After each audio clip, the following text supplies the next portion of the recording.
For the last few years, I've done a few scooter ride videos.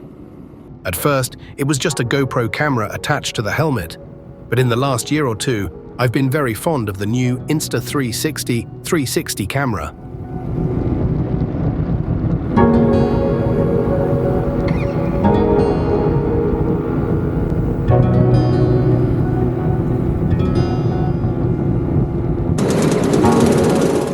This camera lets me record all the way around, all directions, multiple angles at the same time, and lets me choose which angles to use later when editing the video.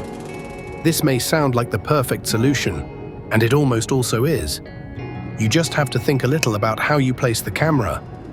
I've seen a lot of guides here on YouTube on how to mount your Insta360 camera on a regular motorcycle, but mounting it on a classic scooter like a Vespa or a Lambretta is a bit different. On a classic scooter, you don't really have the same mounting points. There are also some things to consider when placing the camera, depending on if you are filming just yourself or filming you riding with others. This video may even be helpful if you are riding a regular motorcycle. And finally, if you are planning to buy an Insta360 camera, I may be able to get you a little extra bonus in the package. The main camera here is the 360 camera from Insta360, meaning the X3 like I have, or the newer X4. As a minimum, we also need the selfie stick, a telescopical stick we can attach the camera to, and some kind of clamp to attach to the scooter. The one I use here is a no-name brand I found, but Insta360 also makes a high-quality one. It's important that the clamp attaches securely to the scooter, but also that it doesn't damage or leave marks on your scooter. I also have a few other accessories that make recording easier, but they are more optional. As I mentioned before, these cameras capture all directions at once, so we want to place the camera in a way so we always capture a minimum of 2 to 3 usable angles, meaning you can place your 360 camera in a cool position where you get an awesome angle, but if that is the only angle you can use, it may not be optimal, or you could just be using a regular action camera. Let me show you some of my favorite positions.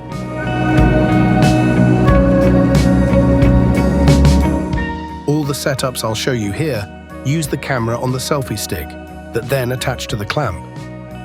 The first two setups kind of clamp to the same place, a place on the front leg shield that feels solid. This is likely where the shield bends a little and there is a solid trim to support. Don't mount on a part that only has the steel plate, as this will likely bend the metal.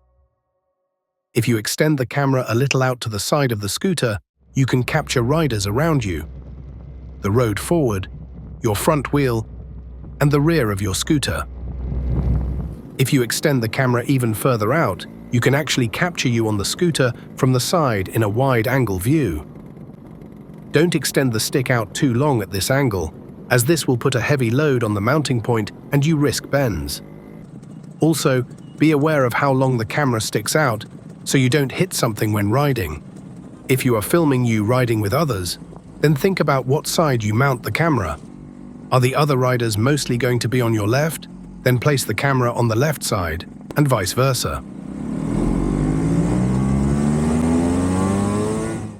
From this same position, you can reposition the camera at an angle in front of you. Make sure you angle the stick a little upwards, as this puts less strain on the leg shield and the camera will move less up and down. From here, you can capture the road forward and a cool view of you riding towards the camera. You can also get angles of other riders around you. You can also do something similar to this if you are riding with a luggage rack mounted on the front of your scooter and you attach the clamp to that. Here, the strain on the front shield is minimal. This next setup requires you to have a rear luggage rack or some kind of support or handles on your seat. From this position, you simply extend the stick straight up. For optimal angles, you want the camera above your head and helmet. From this angle, you can film yourself in a video game-like third-person view. The angle forward may not be as exciting as the previous setup, but from here you can easily follow other riders if you are riding close in a larger group. If possible, you can add a plastic strip or a rubber band to further secure the vertical stick. This will greatly reduce camera shake when driving. You generally don't want to extend the selfie stick longer than necessary, as this creates more wobble and puts more load and twist on the clamp attached to the scooter, risking bends in the shield or scratches. Again, if you are not extending the stick fully, always extend the thicker segments first, as this makes the most sturdy stick. You can always play around with more dramatic setups, but I feel these are generally one-trick ponies in the way that they can only be used in one angle.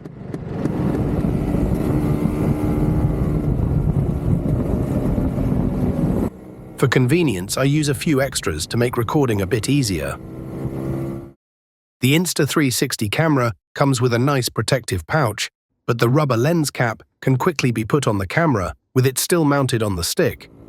I have this in my jacket pocket and use it if I'm not recording for a while.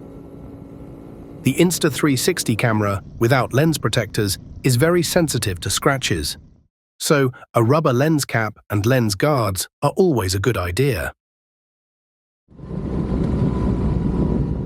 You can easily end up recording many minutes of footage when riding along. Being able to start and stop the recording is crucial. Depending on where you have your camera mounted, you may be able to reach the camera and press the record button. But riding at speed, this may not be safe. The GPS Action remote connects to your camera and lets you start and stop the camera from your wrist. It also shows how much battery and recording time you have left. As an added bonus, when the remote is connected, it saves extra data to the recording. This allows you to later add overlays with speed, direction, and more. I hope these 3 setups will give you many options, especially when riding a group.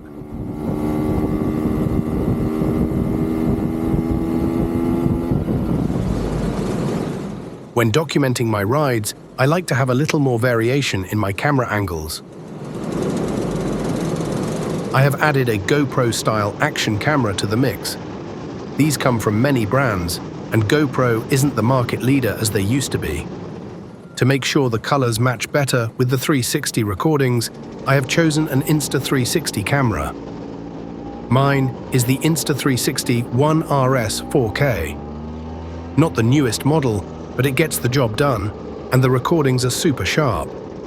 You may not be able to find the One RS 4K anymore, as it has been replaced by the even better Insta360 Ace and Ace Pro. This camera I attach to either the helmet chin or strap to the upper part of my chest. Both positions gives fairly stable video as your body helps reduce shaking. Mounting it to the chin of the helmet gives a very first-person view that can feel a bit chaotic if you look around a lot. Mounting it to the chest gives a very stable view that also can include some of your hands and headset depending on how wide the lens. Another advantage of using another Insta360 camera is that it gets easier to mix footage from this camera and the 360 camera when editing. In the description below, I have tried to add links to all the gear mentioned, and if you use any of these links, you not only support me at no cost to you, you may also get a bonus gift with your order. This changes from time to time, so I will try to update with the current offer, but it is normally pretty useful additions to the order. I hope this has been helpful to you, and feel free to comment below with links to your own ride videos. Also, please comment if you have any questions or if you would like me to do a video on how I edit my videos after a ride. And do check out some of my other videos if you want to check out some of my scootering adventures.